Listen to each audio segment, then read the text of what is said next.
Okay, so this is now, we have 14:06. We have now a big group of those who joined the meeting. Welcome all. And I stop presentation and we actually start the meeting officially. So, good afternoon, everyone. My name is Olena Carbou, and on behalf of the Ukrainian think tank Liaison office in Brussels, I'm happy to welcome you all at our today's webinar on social and economic impact of the COVID-19 on Eastern Partnership countries, which we do together with the project 3 DCFTA and Eastern Partnership Civil Society Forum. Happy to welcome you all, happy to see all the panelists. And today's event will give us all an opportunity not only to see the concrete situation in the Eastern Partnership, but to have an overview of the region as such. Besides, knowing this impact of the COVID-19 on social economic developments of these countries, we may also be better aware about the opportunities these countries have to continue the path of reforms and implementation, especially those Eastern Partnership countries which have association agreements with the European Union. So these are what gives importance to this question, why we are bringing all of us together today to discuss these topics. Now, I give the floor to Michael Emerson, our co-moderator of the event and the co-organizer of the event. Michael, floor is yours now. Thank you very much, Olena. Greetings to people I can see here, all our old friends. But greetings to 140 other people who I can't see. I wish we could see you all. So, in particular, for those who have not been in these Zoom meetings up until now, because this is our 6th meeting, but it's the first one which is an open webinar. So I should explain what we've been doing. So we have a group of 6 experts from each of the 6 Eastern Partnership capitals who are all going to be present at this meeting. You see them. Or, our colleague from Azerbaijan unfortunately couldn't make it on this occasion, but the others are all here. So we've been going through at weekly or bi-weekly intervals the evolution of this big tragedy, and reviewing each time some specific aspect. And as Olena's mentioned, this session now is all about the economic and social consequences and the severity of the crisis in societal terms. All of the 6 have submitted to us short papers going through principal headings, macroeconomic impact, trade impacts, employment, but then the adequacy of the public health system under strain, and the severity of the crisis in societal terms, the extent of the solidarity of people. So our colleagues will be speaking, having submitted these notes, which will be published. We publish each time a bulletin, which is available on our project website, which I think is not yet sent to you all outsiders, www.3DCFTAs.eu, but we can send that on to you later. This is quite interesting additionally, in that at CEPS here, we've organized now 3 parallel regional COVID activities for all of the European neighborhood. So here we are in Eastern Europe, but we have a Balkan group and also a South Mediterranean group, who are all running in parallel and following the same subject matter and also publishing their findings, which are all available on the same website. Now, just one issue of substance, which we are all, I know, thinking about. The big issue, the big policy issue to be clarified is how tough and fast should the lockdown business be in order to get optimal results, both from the epidemiological standpoint, infections and deaths, and the economic and social consequences. Now, in our group here, we are, it is very interesting because we have the complete spectrum of which you'll hear more about in a moment, but I'll just give the outline for this. We have Georgia, which distinguished itself by acting very tough, very fast at the beginning, and got good results in terms of containing the outbreak. At the other extreme, there is Belarus, whose colleague should appear on the screen soon, I hope. But anyway, President Lukashenko decided, rather like President Bolsonaro in Brazil, that these flus were not that serious and lockdown would have severe costs. And so there's been no lockdown in Belarus, but the infections are now, as a result, rising very, very fast. So the question, now, to take these two extreme cases, Georgia took the costs early on hard, and Belarus has avoided immediate costs, but it's likely to build up in due course. Even within the European Union, we have a bit of a contrast also in that Sweden has been, dare I say, on this account, closer to Belarus, which is not usually the case. So Sweden has adopted a very soft lockdown approach, whereas almost everybody else has taken a hard lockdown case. So we are looking forward to understanding the different results obtained from these different strategies. I mentioned the two outlier cases, Georgia and Belarus, and the other four are somewhere in the middle. However, all of the other four are currently seeing a continued, very worrying, sustained, fast growth. And so the situation isn't under control there at all. Okay, well, that's enough from me. Olena, back to you. Thank you, Michael, for outlining of the purposes of our today's discussion. And we would start with another important, very important element, meaning by the EU assistance to the Eastern Partnership countries. The EU, which in a very short period of time has they been able to accumulate the contribution, the support. And now I would like to give a floor to Mr. Jeroen Willems, Deputy Head of Unit, DG NEAR of the European Commission, to give us this overview of the European Union part of this. Mr. Willems, the floor is yours. Thank you, Olena, and thanks also, Michael. Michael, I'm always getting worried when I see people coughing, but I hope you are fine and you will be tested negative should it ever reach to that stage. But that's the type of context we're in. Thanks a lot for inviting me and to do this at a very special time in the year.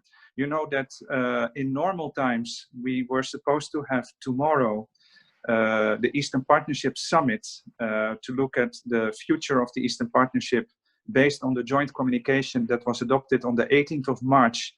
A very memorable moment because it was the first ever virtual college meeting there were many came afterwards. There were just two topics on the agenda of that college meeting. One was the joint communication on the future of the Eastern Partnership, and the other one was COVID.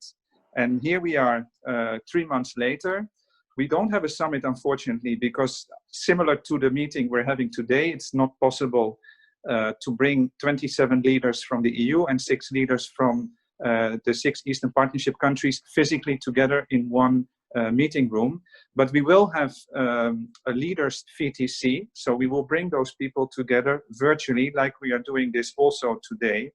And I think that's very clearly a sign of the high priority that the Eastern Partnership is given by both the EU and by the Eastern Partnership leaders themselves. We already had a pre-run of this leaders VTC last week when the foreign ministers of the 26 countries from the EU, 27 countries from the EU and the 6 countries from the Eastern Partnership came together. And basically they were very much confirming that resilience, which is the main objective, long-term policy objective, long-term narrative of our future Eastern Partnership policy, is very well chosen, particularly in the current context of the COVID pandemic. Strong support for the 5 policy objectives for the post-2020 Eastern Partnership policy framework, and very strong support, and this is where I'm coming now, to what we have come to label as the Team Europe response. So basically, the support that the EU, together with EU member states, has been able to mobilize in really record time to support countries in battling with what is likely to be one of the most, one of the major crises that we've seen for a long time. In total, we have been pulling together as part of this Team Europe COVID response for the Eastern Partnership close to 1 billion euros of grant assistance. And we see the COVID response not just as a sprint. So the sprint part to us is what we are witnessing on a daily basis in our own countries, as well as in the countries of the Eastern Partnership. The health, sorry, I have a call here. The beauty of Zoom. Am I still there? Yes. The health, so helping countries strengthening their intensive care units, bringing in equipment such as personal protective equipment, test kits, and these respirators and so on. In total, we have put in place 80 million euros for this short-term response, mainly health, including a big program for the region as a whole. But that's just the sprint part. The real part and the real let's say, impact, unfortunately, is still ahead of us, and this is the socio-economic impact. And for that, we have put in place around 900 million euros of grant assistance for the Eastern Partnership. And that contains a couple of elements, and I'll try to be brief because I've been asked to be very, very brief. That contains support to SMEs, which are in all of our countries the motor, if you want, of any kind of economic development. And when you have had lockdowns for quite some time, there is major issues of liquidity. And so we have put in place substantial programs that already existed but have been, let's say, reinforced with additional funds to allow for this access to liquidity for small and medium-sized enterprises, allowing the countries to restart once the lockdowns, if applicable. As Michael said, it's not the case for all countries, that there was a lockdown, so that these economies can start moving forward again. But it's also the liquidity on the public sector side. Many countries have had severe fiscal impact coming from this COVID pandemic. And so we're putting in place for a number of countries what we call COVID-19 resilience contracts, really emergency liquidity shots into the fiscal system, into the treasury, to allow basic public service delivery, particularly health, but also social service delivery, ensuring that the most vulnerable groups are not affected by this pandemic, or are not as much affected, let's say. So we have this COVID-19 resilience contract. Third element is support to civil society, very important.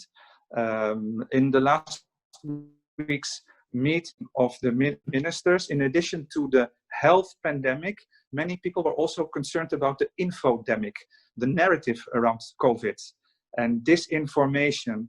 And this is something that through these funds we try to address, but not only that, we also try to keep civil society afloat, reach out to grassroots organizations outside of capitals, and try to put in place facilities through civil society that would allow, again, the most vulnerable groups not to be the ones that are hit the hardest by this pandemic. So that's on the grant side, close to €1 billion of assistance, and it is being delivered as we speak. In addition to that, we also have loans, macro financial assistance to a selected group of Eastern Partnership countries, close to €1.5 billion of what we call soft loans, that helps countries keep themselves in the macroeconomy, inflation, and so on, afloat. So really a massive, massive support package. In most cases, in most countries, we're talking about roughly 100% to sometimes 200, 250, 300% the annual envelope, all to support countries in battling with this, what is really a major, major crisis. Let me stop here. Thank you, Mr. Willems. Now, a little bit of the rules for discussion in order to all of us follow.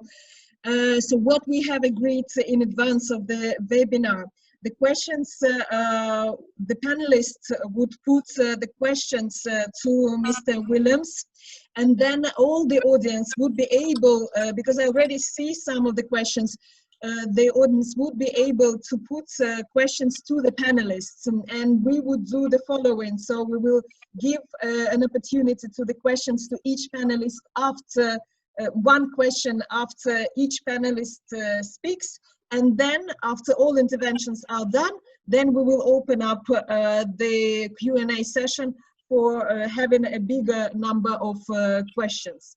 So now I'm addressing all the panelists to put your questions with regards to the EU assistance, EU support, and many other, and maybe other questions you may have. Who would start? You may just shake your hand or somehow say your interest.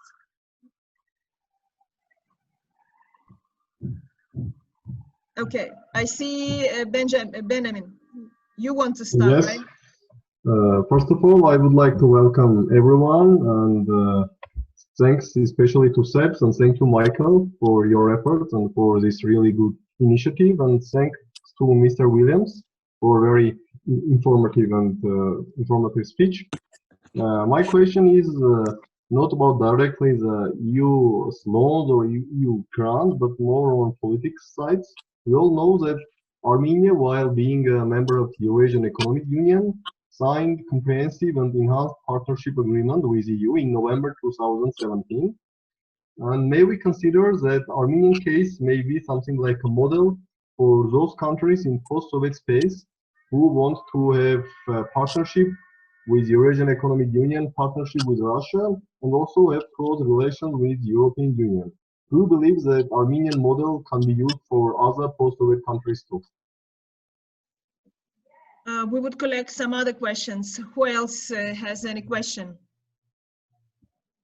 Veronika, I saw you. Okay, thank you very much. Mr. Willems, thank you very much for your great overview. I have two questions, which is probably a violation of the rules, so you can select one. One is very simple, is just what is the situation with macro-financial assistance for Ukraine? It was promised, and now we have got IMF program. Is it any news there? And one is more difficult. The EU is discussing this, starting to implement the Green Deal, and one of the elements of Green Deal is the carbon border adjustment mechanism that is supposed to be run sometime next year. I would expect that this carbon adjustment mechanism will have negative impact on the trade of partners, because I'm not sure that EAP countries will be able to to show that they're having little carbon footprint. Is it any estimates of the real impact of this mechanism on the partner countries, especially in this region? And is it any considerations how to balance out very legitimate but the heavy questions require the modernization associated with Green Deal and the shock of COVID that will put all our region, including EU, in the deep recession? So are these discussions are in parallel, or are there any intersections between anti-COVID measures and Green Deal? Thank you. Anybody else? Maybe one question? Tamara, okay.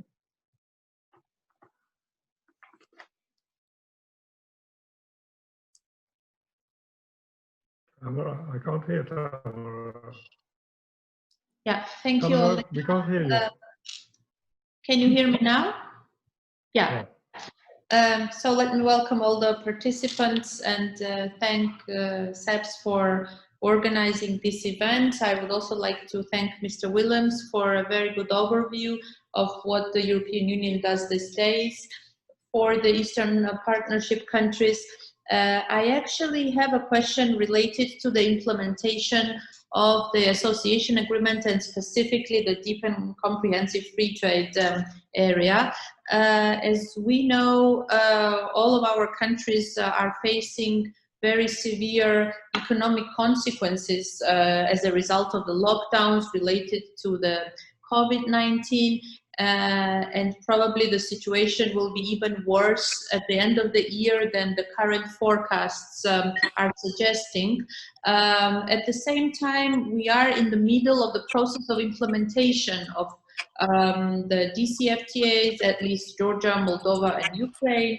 And my question is regarding the possibilities of rethinking some of the very costly obligations that are included in the DCFTA, and to what extent there would be openness on the side of the European Commission to review some of the obligations, depending, of course, on the requests by the respective countries. I mean, this is just my question. I don't know the positions of the governments, and possibly reschedule or postpone some of the legislative approximation obligations that are particularly burdensome, especially for small and micro businesses, even medium-sized businesses, which are hardest hit and which anyway have simply cash flow problems, and any additional cost would be very, very challenging for them. And this could potentially be obligations that are not directly related to increase of export or intensification of trade per se with the EU. So is that something that potentially could be discussed or considered? Thank you. Yes, Denis, I see you raised hands.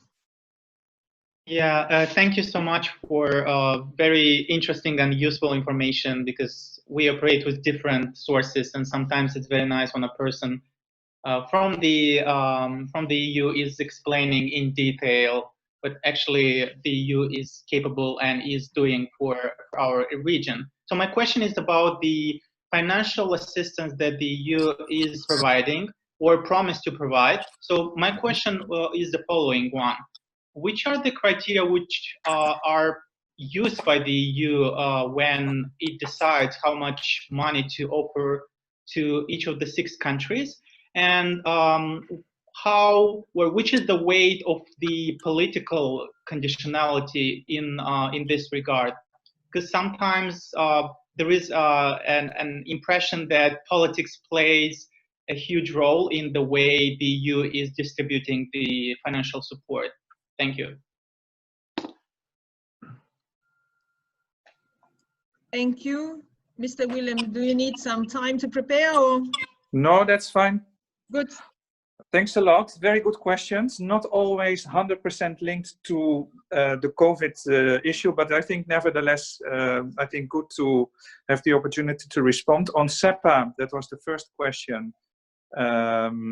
Yes, I think CEPA is showing that the Eastern Partnership is not directed against anyone, that it's not a binary choice either or, but NN. Of course, the NN, as we also are experiencing on a day-to-day basis in our negotiation with the Brits, there are consequences of choosing, let's say, Eurasian Customs Union. That means that even there are strong ambitions, it can never be, let's say, similar to an association agreement or a DCFTA, as we are having with Georgia, Moldova, and Ukraine.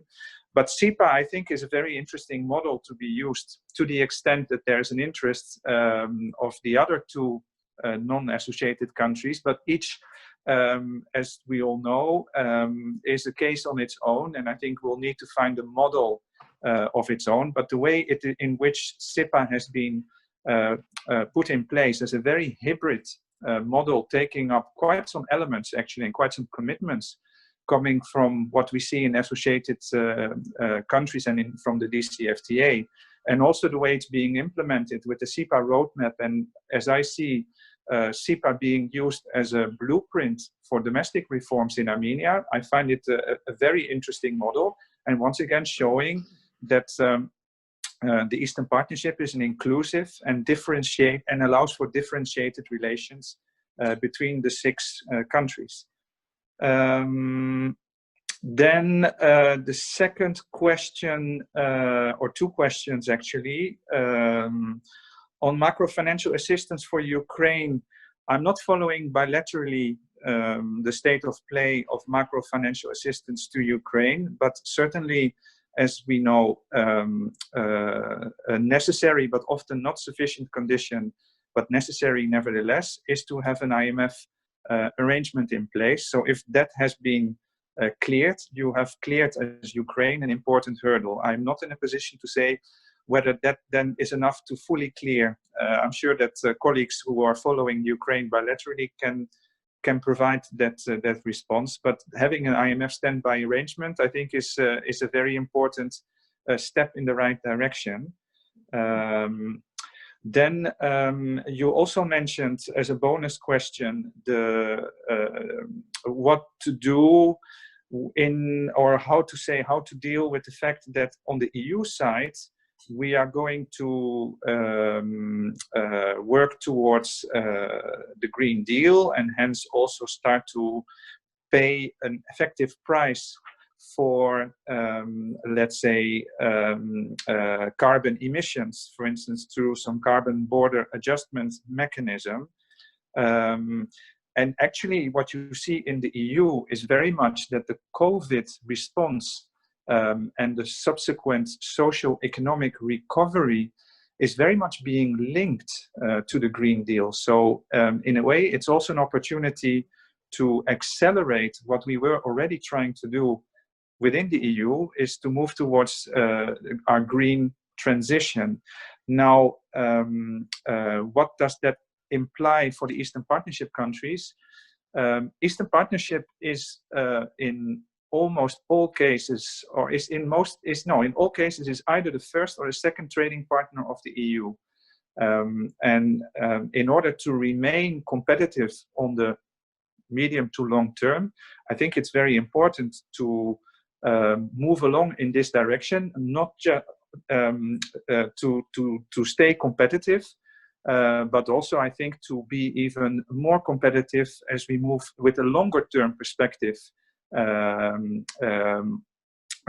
towards the economic development of our countries. That doesn't mean that there cannot be temporary respite, and this type of discussion certainly will be put on the table at some point. But I think it is important to also use, where we can, in the COVID response in the 6 Eastern Partnership countries, the same forward-looking approach, and try, as we recover from this crisis, to also do it in a green manner. Then question on the obligations from the DCFTA and the impact of the current crisis, and should we maybe soften down some of these obligations. We have not received any kind of request, as far as I'm aware, to that effect. So it's a theoretical question, and I personally don't like so much to respond to theoretical questions. I mean, the theoretical answer would normally be that once we get such a request, we of course would look into this, and if it is well justified, we can look into it. I mean, let's say on the EU side, we see that there is some flexibility to look at, for instance, things like state aid within the EU. And so should there be requests of a similar nature, I'm sure that there's a willingness to look into to this. But I don't think that I can go beyond a theoretical answer to a theoretical request. Last question, if I noted correctly, was the question, how do you come to the packages of support for each of the countries? Is this done on the basis of politics, or is this done on the basis of needs, or how do you go about it? Well, the answer to that is essentially it's based on mostly on needs, but there is a difference, as you will see in the figures in the bilateral packages that we have put in place for the different countries. That's not so much politics, but that's really technicalities. The technicality is that we are in the very last year of the multi-annual financial framework. So we don't have so much flexibility, for instance, to turn the amounts for a country like Azerbaijan, which is the lowest, which has the lowest allocation of the 6 from the EU, to transform that and make that similar to what we provide to Ukraine, as an example. But what we do have put in place is programs that are many programs that are regional in nature, SME programs, health programs, civil society programs, where it's really made on a needs basis. So SMEs in each of the 6 countries can apply for this emergency liquidity finance, and the same goes for our health response and civil society support. When it comes to the bilateral part, yes, there we are, let's say, more limited in how far we can go depending on the existing envelope. But at the same time, we have had very good discussions in all of the 6 countries with the authorities, and trying to see how we can put in place a package that is really in line with the needs of these countries. And I think we have done a reasonably good, judging again also by the meeting of the foreign ministers last week, we've done a reasonably good job doing just that.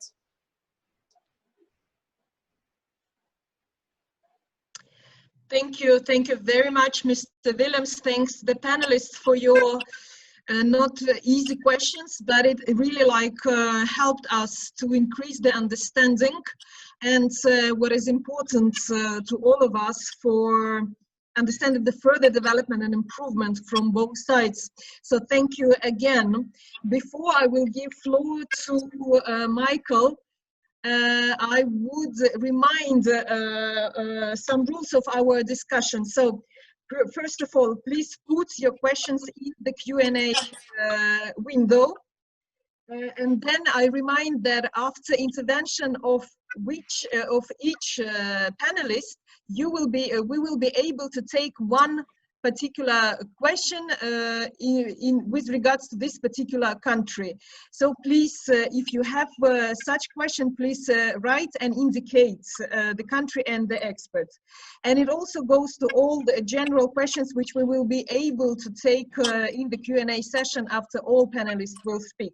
So when you write the question, please indicate whom you address your question. And those of you who see this anonymous attendee, so it would be better if you could name yourself so that we can take your question. So thank you very much, Mr. Willems. Thank you again. And Michael, the floor is yours for intervention with the panelists. Okay. Right, now we go into the case studies, starting with, as I mentioned earlier, in the Caucasus, South Caucasus, Georgia, and then Armenia.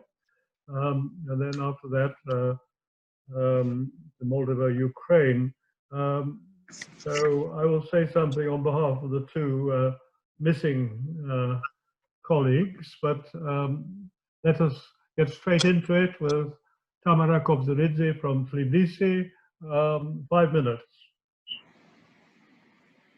And then questions, chat questions, which Olena will be monitoring, may be brought in immediately after the end of your statement.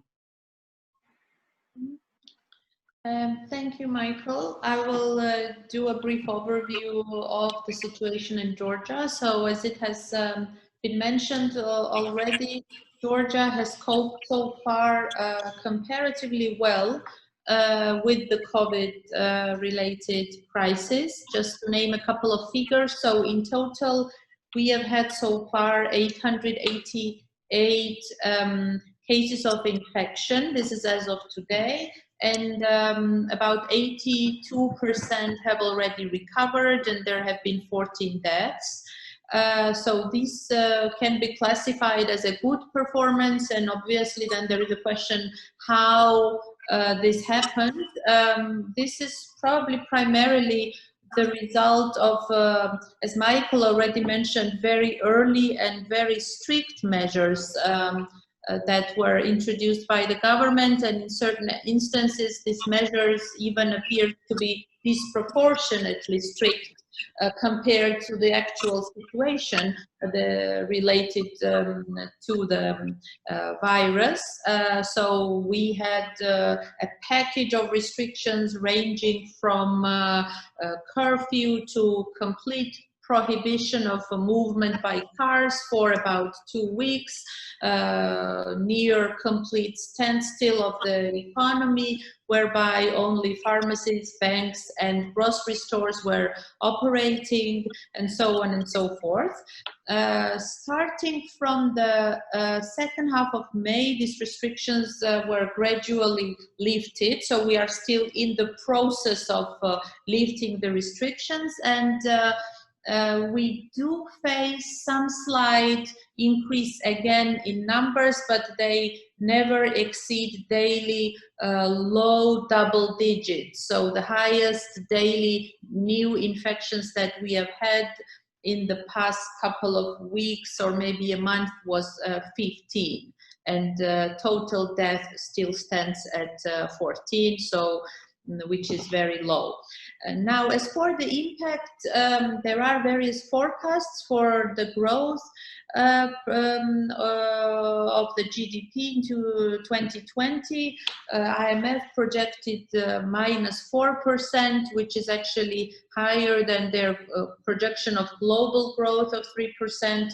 EBRD projects -5.5, but probably given the real situation and the sentiment on the ground, the final economic performance could be worse than that. So I wouldn't exclude that the forecast is downgraded, and then ultimately we end up having a situation that is worse. The growth figures that were already published by our statistics office for January, April were -3.6%, and in April it was almost 17%. Now Georgia does face pressures on the balance of payment. I mean, we depend on revenue from tourism and services sectors, and this sector is, I mean, has been at complete standstill from the 15th of June.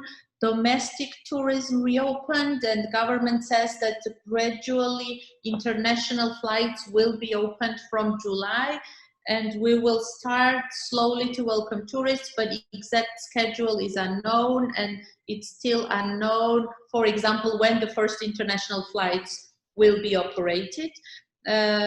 Same true for remittances, which have been reduced, and FDI, which was actually record low already in the first quarter of this year, and this situation will be the same or worse for the rest of the year.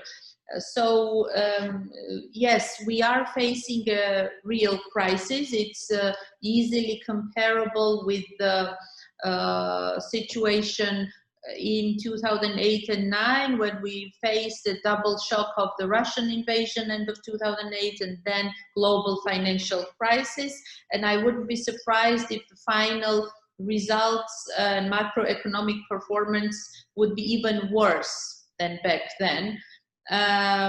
What adds a little bit to this situation is an uncertainty, because we are in an election year, so many business-related decisions, as we all know, are postponed, and investors are in the wait-and-see mode. So we have elections in October this year. There is even some tentative discussion among others at high level about possible postponement of the elections depending on the pandemic situation in the country, but as of now, elections are scheduled for the end of October.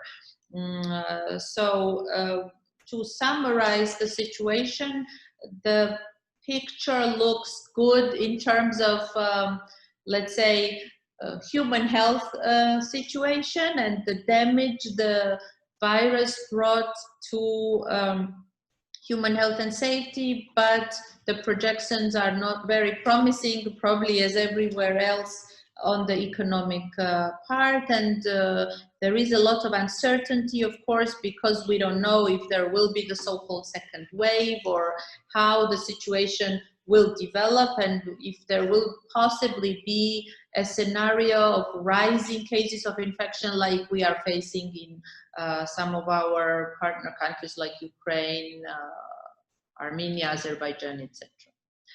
So I'll stop here, and if there are questions at a later stage. Questions specifically for Tamara coming through? Michael, at the moment there is no specific question on Georgia, so I would suggest probably to continue. There are some questions on general, so we encourage to put concrete questions on the countries. Okay, so we'll go over to the short distance from Tbilisi to Yerevan. I have a funny story here. I have an Armenian friend who did this journey, who was working with us in CEPS. He took a taxi from Yerevan to Tbilisi, and it only cost him €10, which is a rather brilliant achievement. Anyway, maybe it's a bit more expensive nowadays. Benjamin, more serious business. Over to you. Okay, thank you, Michael. Again, greetings to everyone. Situation in Armenia, unfortunately, not as good as in Georgia, especially if we take into account public health sphere and health issues. We registered our first case on March 1st, and then government put lockdown on March 25. It was 40-day lockdown, which lasts till May 4th. But maybe one of the early mistakes of government was not to strictly impose this lockdown, because especially since mid-April, we have lockdown, but I may say that many people simply didn't abide to these rules, and there was no active government efforts to impose or enforce this lockdown. And starting at the end of April, we see the exponential growth of cases. Like if in mid-April we have 40 or 50 daily cases, already at the end of April and the beginning of May, we have more than 100 daily cases. And at that period, many public figures, many civil society members, different organizations called government to extend this lockdown beyond May 4th, telling that, look, if you will cancel almost all lockdown measures on May 4th, this will simply bring the virus out of control. The government rejected these calls, telling that 40 days of lockdown is too much pressure on economy, and simply we are not able to continue lockdown. So from May 4th, we have no lockdown measures except the demand to wear the masks. And this ushering situation, when starting from mid-May, we have really exponential growth of cases. In average, daily cases was 500, 600, and even we have days at the end of May, beginning of June, when we have more than 700 cases per day. and also death rate is rising. So as of today, we have a little more than 17,000 infected, tested and positively tested patients, and we have 401 deaths. And if you look into the international statistics, for example, the very famous site World of Metrics, yesterday, if you calculate the total infections cases per 1 million people, Armenia yesterday just passed the Belarus, which didn't have any lockdowns at all. And this was resulted also in tough pressure on health system. And already at the end of May, decision was made that the people with mild or even mild symptoms, they should leave hospitals and continue their procedures in the homes. Now we have approximately 7,000 patients who tested positively, but they are at homes and they simply receive or have to go buy some medicines and continue their healing or curing process at homes. And also, according again to official statistics, at the beginning of June, more than 200 people were in urgent need of hospitalization, but they couldn't be put in the hospital because there were no free hospital beds. So situation is this. Again, there were several calls to government in mid-May, end of May, beginning of June to impose at least 2-week new lockdown and properly enforce this new lockdown. But as for now, government told that economy simply cannot afford another lockdown, and there is one policy, the strict mask wearing policy. Now in Armenia, everybody has to wear mask everywhere. Even if you are walking in the street or if you are walking in the park, you are totally alone, you have to wear a mask. Otherwise, you will be fined for $20 approximately. So situation is this. Again, today the cases were more than 500. So it's difficult to say this is a second wave or simply this is we have an out of control situation for the first wave. And for economic data, we have data for April. In April, we have decline of economy for more than 17%. And there was also a serious decline in export and in import. Difficult to say what will be long-term economic implications. As for rate, I mean Armenian dram currency rate, at the end of March there was some 5-7% depreciation, but then central bank spent approximately $130 million to keep the rate, and so the rate at the mid-April came back to the rate which was applied at the beginning of March. Now again we have the very stable rate of Armenian drams, which some experts argue that this means that central bank continue to spend money from its foreign reserves to keep the rate in the level which was at the beginning of March. As for long-term impact, government projection is maybe we will have some 2 or 3% GDP decline for 2020, but independent experts are telling that this number will be between 7 and 10%. For 2020. If you compare economic situation with 2008-2009 crisis, the 2009 crisis hit Armenia very tough because in 2009 we have GDP decline of more than 14%. I believe Armenia was the second worst hit country in the world after Ukraine in 2009. So most probably we will not have the same decline like 14%, but again, independent experts are telling that the GDP decline will be somewhere between 7 and 10%. This is a very short overview of what's going on in Armenia.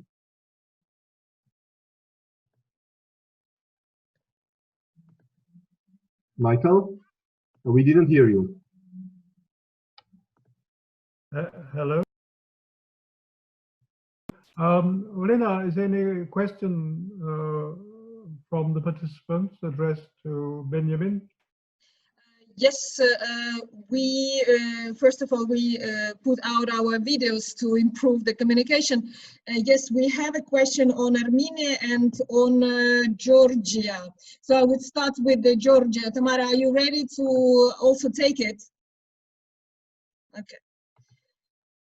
as you stated, the question is on Georgia. As you stated, Georgia is fighting coronavirus comparatively well. Is there any type of collaboration between Georgia and Azerbaijan in order to tackle COVID-19 pandemic together? I mean, sharing its experience or another form of collaboration. Is there any type of talks or it is in planning? So this was the question on Georgia. And now we also have a question on Armenia. Are government agencies open to the public in Armenia during the corona period? Is information on expenses and finances available? Is there a possibility of corruption? Yes, this is it at the moment. Okay. Well, let us go to Tamara first and then to Benyamin.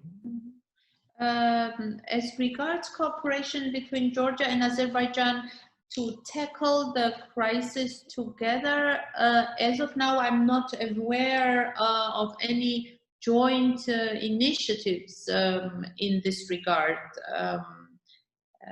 So I'm not in a position to give you specific examples or any specific announced initiatives. I'm not excluding that there is some cooperation going on, but whatever is publicly available does not allow me to give you any specifics on this.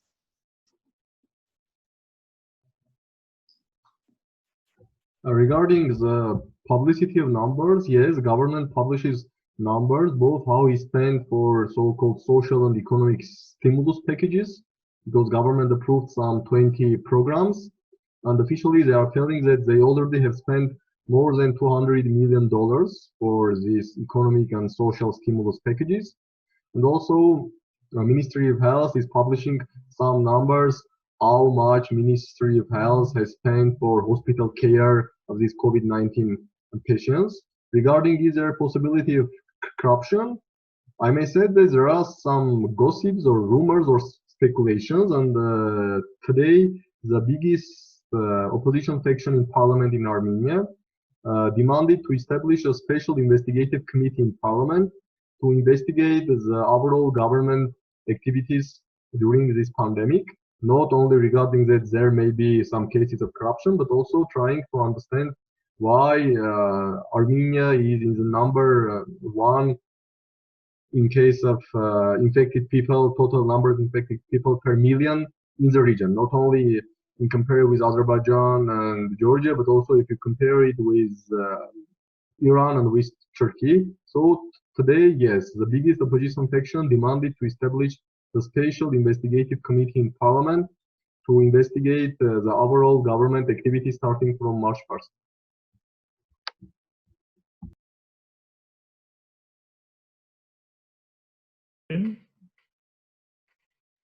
I have a question for you, Benjamin. I read from you and from other sources some rough developments in Armenian politics these days.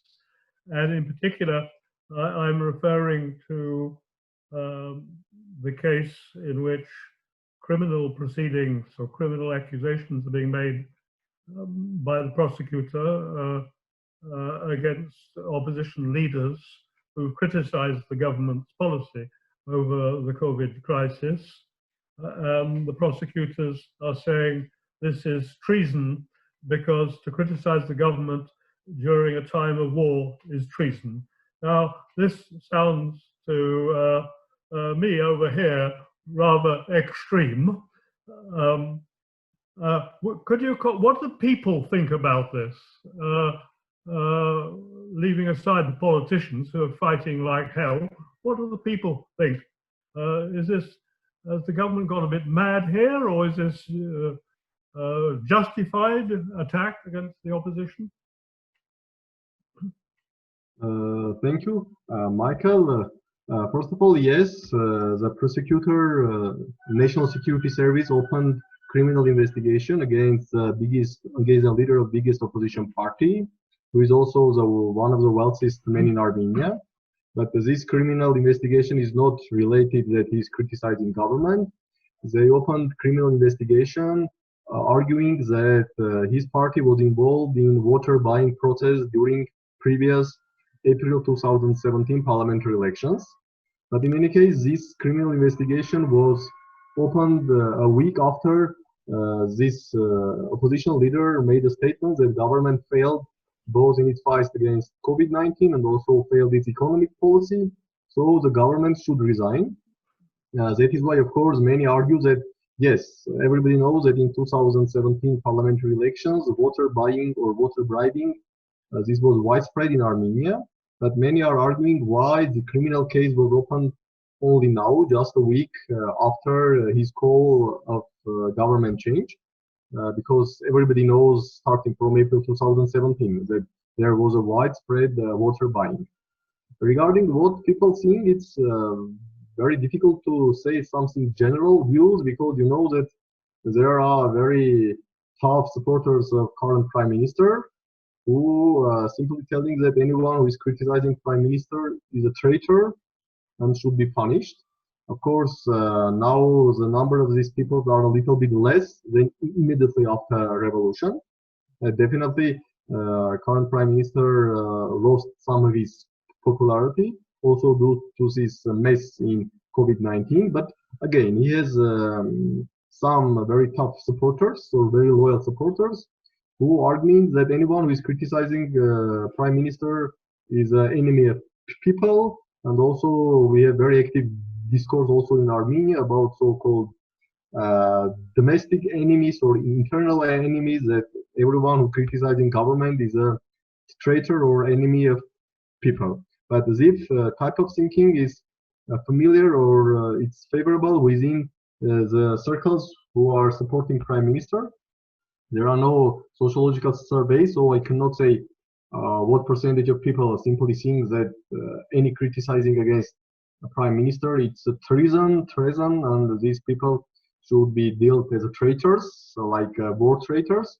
But also there is a growing number of people in Armenia who believe that, unfortunately, due to inexperience or maybe other reasons, government failed to deliver many promises of Velvet Revolution of April-May 2018, and also government proved that he is not a successful manager during crisis times.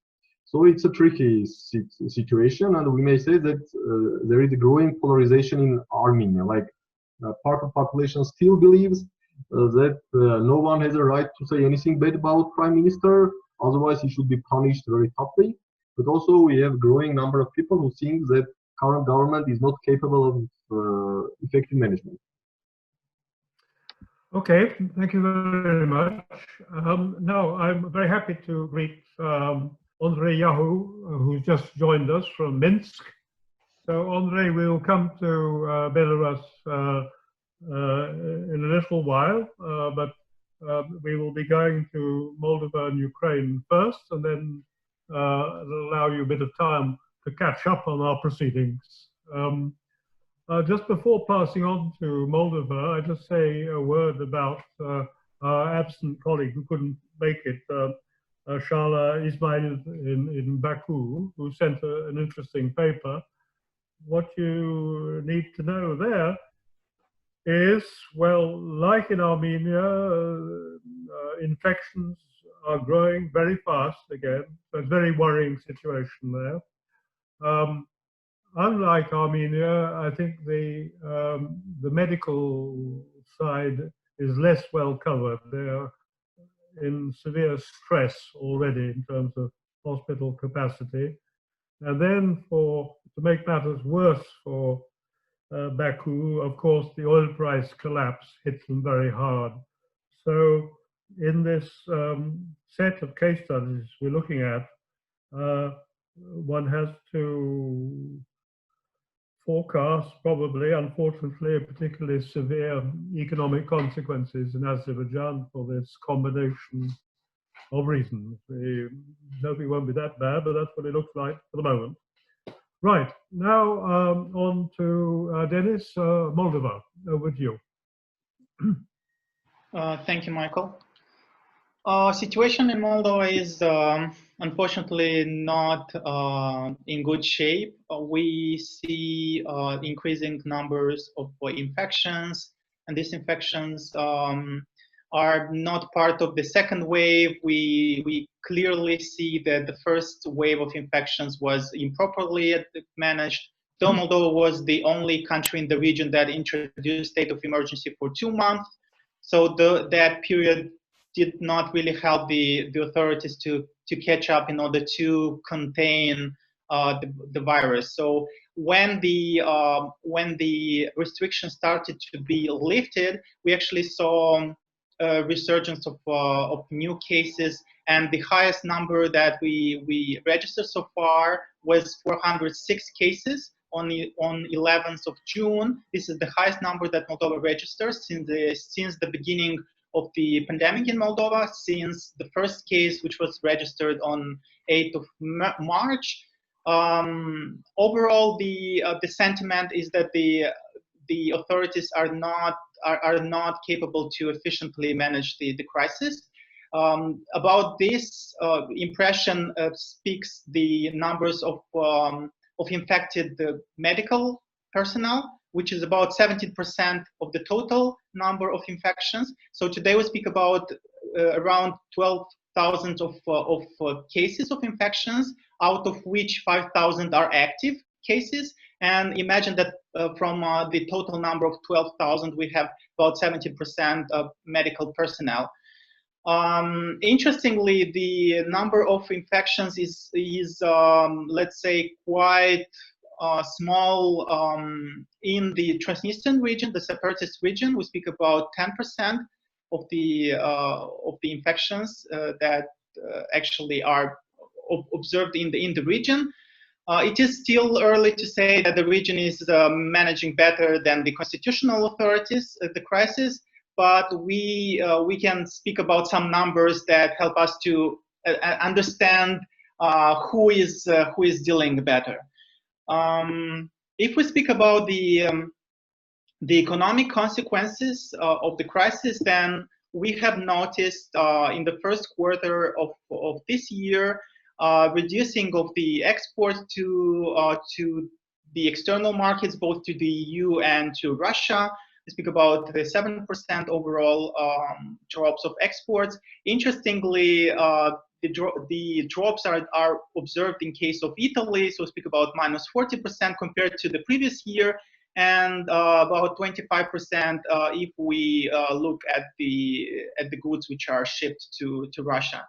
The same, let's say, negative trend we can notice in the remittances, which are obviously affected because of the lockdowns in the European Union, and we know that we have large number of labor force which send money from the EU, but also the same phenomenon happens if we look at Russia, because we have a huge number of Moldovans working there as well. So overall, the decrease is of about 6% in the first quarter of this year compared to 2019.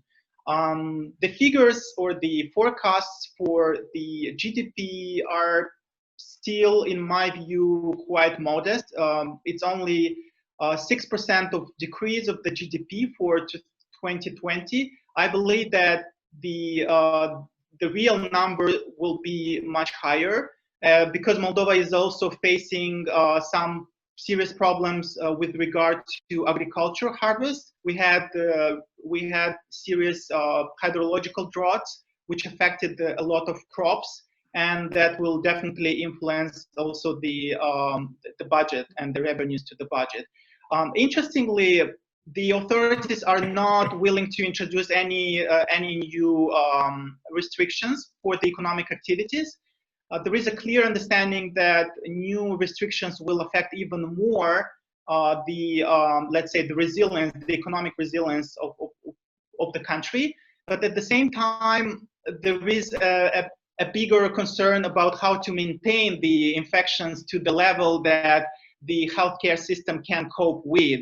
So we see, as my colleague from Armenia, we see an interest from the authorities to enforce the obligatory use of masks, of respiratory masks in public transportation and in other public spaces, and the reduced number of people that can gather in the public space, not more than 3 people, and some restrictions to the population which is aged up from 36 years old. So the 30s are criticized by the opposition for not managing well the crisis, and we have quite, I would say, a quite polarized society with regard how to actually assess the performance of the government. That will definitely influence the attitudes of people ahead the presidential elections, which probably will be another huge debate if Moldova is not dealing properly with containing the virus, because probably in case of new emergency situation, Moldova will not be able to celebrate any type of elections. Thank you. Denis, any specific questions there? I see time is passing on, so we probably need to move on now, unless there's any question coming up. Over to Kiev. There's no specific question to Moldova, so yes, indeed, we can. Okay. Veronika? Yeah, good afternoon to everybody. It's a preference to speak later than it's easier. You can compare with other countries. In Ukraine, the situation is, in terms of COVID, is similar probably to Armenia, to Moldova. We have again an increase in a number of cases. It's a question whether it's first or second wave, but it's just definitely the increase. And we have now, before we had a plateau of about 500 cases per day registered new. Now it's plateau shifted to about 700 cases per day registered. Still, there are some things that show that situation might not be as bad as it happened in Europe, I mean Italy, Spain, and France, because we have several things. First, we have finally started testing much more active than before. It's still one of the lowest in Europe, but it's now almost 12,000 cases per 1 million, which is much better than it was a month ago. Then it was only 4,000. It was completely disastrous. Second, we got information that about the total number of cases of death in the country, not only due to COVID, but total, and we do not see any spike compared to the previous year. It might mean that that we don't have any like hidden unaccounted death, and so the spread of the pandemic reported officially is quite okay. We have about 1,000 deaths in total. It's 22 persons per 1 million, which is very, very moderate compared to the European numbers. And the third fairly positive news is that we don't have a huge pressure on the health care system, at least in terms of bed occupancy. The highest bed occupancy is 49% in Chernivtsi Oblast, which is the hardest hit, and in other oblasts it's lower. But on the other hand, as in case of Moldova, we do have the high rate of diseases across medical workers. About 1/5 of all infections are among medical workers. That puts the question about personal protective equipment. So here the situation is very, very mixed. In economy, we also have some features that we share with all countries, but some very distinct things. The feature that we share with all that we'll definitely have a crisis. The range of the decline of GDP is, the estimates are very rough and very wide. We have some optimists who say it will be a 2% drop in the end of the year. But we have also estimates that it's 11% or even more. the average is, the consensus is between 5 and 8% decline in real GDP. That is also the IMF that Morrison forecast, but for example, World Bank says 3.2. So, but it will be decline. We are arguing how much. What is different? First, we have a very low inflation, thanks to very sound policy of the National Bank. We have natural, normal stability of the exchange rate. It was a panic buying in March and NBU sold reserves to calm down this panic, but the exchange rate stabilized and NBU already recovered all losses of its international reserves. Also, we have a proficit in the current account balance because export remained fairly stable with only a small decline, probably because of the high share of agricultural exports, demand for which is much more resilient to all shocks. People still need food. But we might see that worsening because also of the weather conditions in drought and then affecting the harvest. We'll see how these rains in May will help to soften the situation. Imports is falling like hell. We have almost between 20 and 25% decline depending on the source of estimates, but that helped to support the current account balance. Remittances are falling, but their shock started to appear only in April, and it seems that the workers that left Europe are returning to Europe, so we might not see as hard decline in remittance as we expected. The worst situation will be definitely in the fiscal sphere. We expect a deficit at 7% of GDP. We'll see how the situation will develop. And definitely people feel the hardship. The unemployment is growing. It's a lot of also partial employment that is growing. Vacancies are declining. So the people are really spending their savings, and that's why we lifted lockdown despite the situation, difficult situation with the disease. So we'll see what it will end. Thank you. Thanks, Veronika. Any specific questions to Veronika, Ukraine, or Olena coming? No, there's no specific question right now. Okay, right. Well, on to Minsk. Andrei, glad to see you. We've done a bit of publicity already before you arrived on the very serious interest in understanding how the Belarus exceptional experiment develops.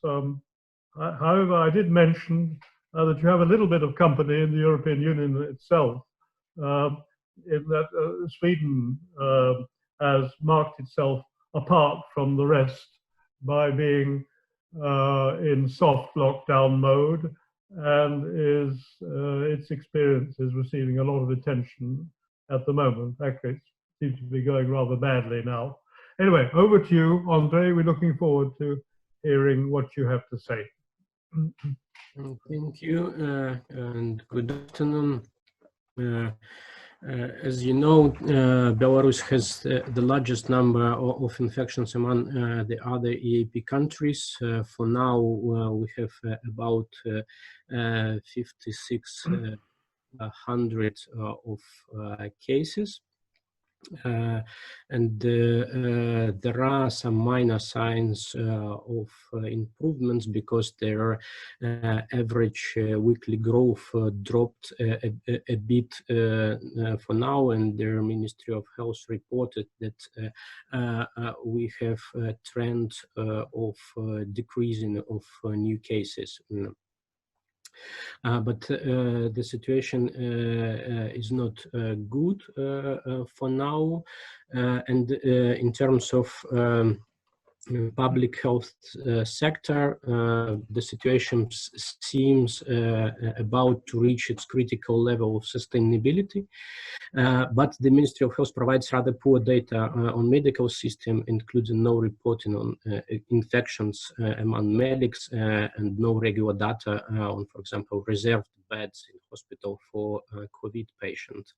As well, general statistical data is provided in non-consistent way, and there are a lot of doubts about the correctness of the statistical data, especially the data about the death rates that is about 1% of all infections.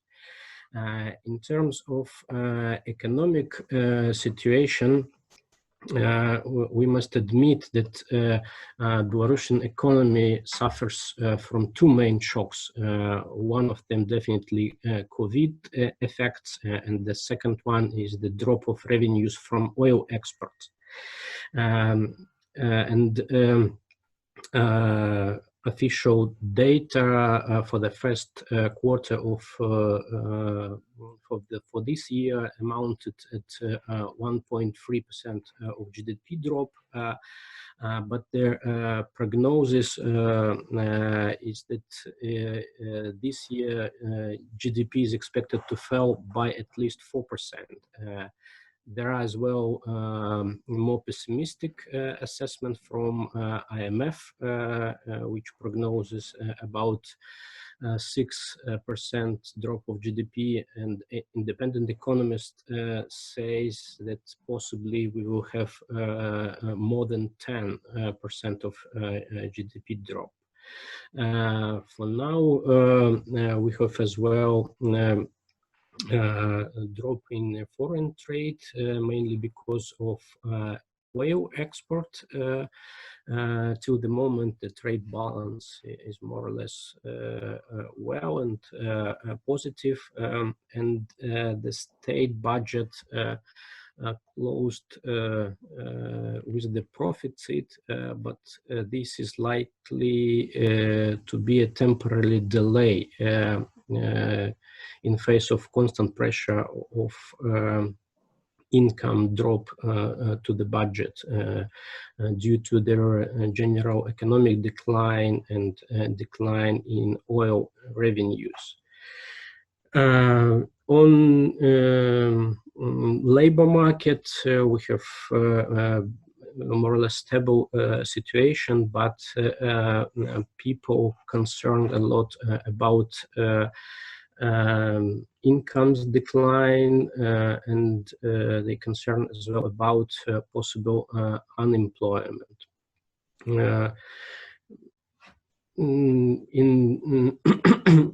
In general, social attitude, we have a huge wave of solidarity among the Belarusian society. That about more than 20 business companies have involved in different type of actions and donate about $1.6 million, which is about the same number as, for example, USA government donate for the crisis to Belarus. And as well, we have dozens of civil society initiatives helping to combat the crisis. And in contrast with inconsistent government policy, we have this good way of performing of Belarusian society in general in response to the crisis. But their government policy remains inconsistent, especially bad situation we have with their information policy, where government and state media reported not full statistical data about situation as well. They tried to present the situation mainly like infodemia, but not the real crisis. this reaction of Belarusian government has little support from the population, and the situation influenced current political campaign in Belarus. We see a lot of public anger about government policy in response to the crisis, and we have, quite a lot of social tensions, and we have a lot of support to their alternative candidates in Belarus running in this campaign. So thank you. Thanks very much, Andrei. Right. Any questions directly to Andrei, Olena? No, there was no specific question on Belarus, but we have collected, given the time constraint, I would propose the following. There were a couple of specific questions on Georgia and Armenia, but also 2 general questions to the panelists. I hope you would support, given the time constraint, that we would take these 2 general questions and ask the panelists to be brief and precise. Yeah? So the first question are for the countries which have DCFTA. The question is, I will see, so what is your estimate how the pandemic crisis will impact the services trade in the DCFTA? This is for these countries. And another question which is indeed important, given, for example, the fires as well in Ukraine, and this is to all the panelists. The question is from Lilia Kurchi, I hope I am correct. So the question is about the impact of pandemic on environmental sector. Is in the Eastern Partnership countries, waste management is not properly created. Masks and gloves completed the flow of waste. Plastic packages are used excessively in food chains and other challenges. How do you see the role of the authorities, but also the civil society, the citizens in this situation? So these are to all our countries now present.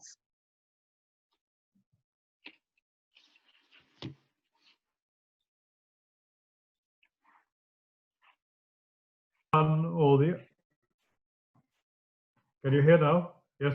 Who would like to pick up the one or other of these 2 questions? Veronika, over to you. Thank you. I will try to be very brief. First, about trade.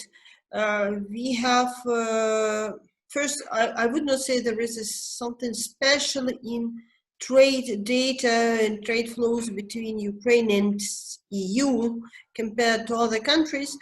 Basically, trade is hit most significantly because of these crisis, because it just trade and services, because we have these very tough measures on transportation, plus very hard hit on tourism.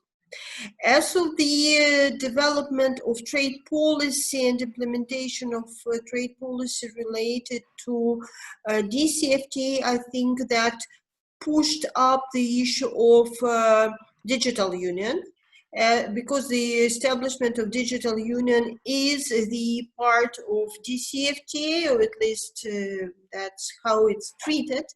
And now we are all online now having the conference. That is one of the very nice illustrations why it's the most topical issue now, and I hope it will remain hard on the agenda very actively.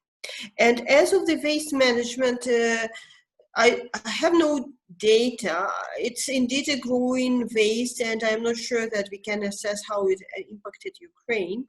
But just one case study that I saw in the large chain, retail chain nearby.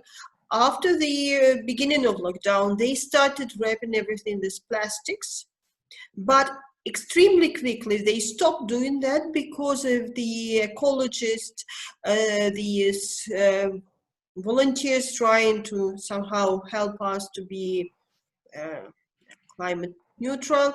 They said that it will be a huge pressure on the environment, and the these retail chain, they just reverted to the other ways how to protect, trying to minimize use of plastic. Although I'm not sure that it's happening around the whole country, and definitely will have much more waste than we had before.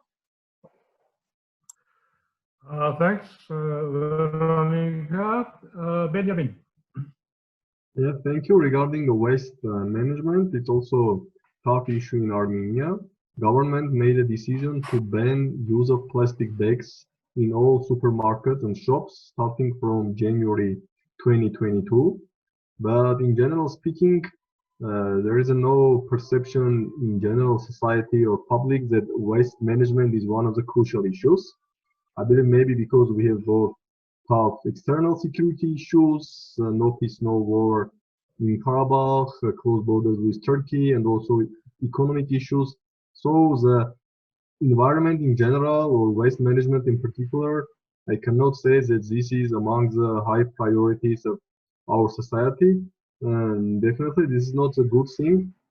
And here I believe both civil society and also international donors can make some things to change this attitude, especially given that one of the 5 policy areas of Eastern Partnership after 2020 is the so-called green transformation. Okay, thanks, Benjamin. Well, I think it's time for us to conclude. Thanks very much to the 140 invisible registered participants. I've seen from the chats and questions, I see at least 2 old friends of mine who unfortunately I haven't been able to see, but there's a Nafisa there, there's a Paul there. Hello to both of you, but probably many others as well. So concluding remarks, one thing that Andrei picked up on, but it's common to all of the 6 cases, is that the extent of spontaneous social solidarity between our peoples has been good. If not good, it has been even amazing, which is Andrei's language. So that is very reassuring. Our societies are not falling apart. That is very good. Whoop, whoop. Excuse me, I had a bit of cramp in my leg. Okay, right. Now, next point. Tamara raised an interesting question to the Commission man without getting an answer as to whether the financial difficulties for the enterprise sector caused by COVID might mean a case for delaying somewhat some of the expensive implementation commitments in the DCFTAs. So that's an interesting question. We've got no answer today, but maybe that will surface officially. And then another thing that I was rather struck by, I think, Denis, you're referring to the second wave, and we have second waves also in Armenia and Azerbaijan, and I don't think you've got a second wave in Ukraine or Moldova. It's just continuing. So this is raising questions as to how long the agony, economic and social agony, is going to be, and I'm afraid these second wave assessments are warning that it may be long, which is not good news, of course, but to be realistic, that's what we're hearing. So other concluding remarks, and to our external participants, we've already planned to have for this season one more session like this one in 2 weeks' time on the political impact, which could be quite interesting in several of your cases, with elections forthcoming in Belarus and Georgia, and politics bubbling like crazy in Armenia and in Moldova. We will, Olena, I guess we will find out whether the external participants find this to be worthwhile, and whether we should have an open webinar in 2 weeks' time, like this one, or whether we should revert to our prior practice of just restricted Zoom meetings. So there we are. But anyway, thank you very much also to, of course, to the panelists, but also to the invisible participants. Unfortunately, to have 100 people on the screen would blow the system. But anyway, let us know, external participants, chat and question and answer people who have already been active. Let us know whether it would be a good idea to do our next political section as an open webinar. Oh yeah, one other final remark. Given it's going to take a long time before we discover the ultimate and full impact of this terrible COVID affair. This next session will be our last one in the current series. We will resume, I think, in September or October. But basically, this is going to go through to the end of 2020 and well into 2021 before the economic consequences, maybe even the epidemiological consequences become clear. So while we may not carry on meeting every fortnight for the next 2 years, we might certainly resume this very, very nice group activity with a suitable periodicity for the reason I mentioned. Okay, bye-bye. Have a nice afternoon and evening. Thank you. Bye. Thank Bye. you all. It was a pleasure. Bye. Bye-bye. Bye-bye.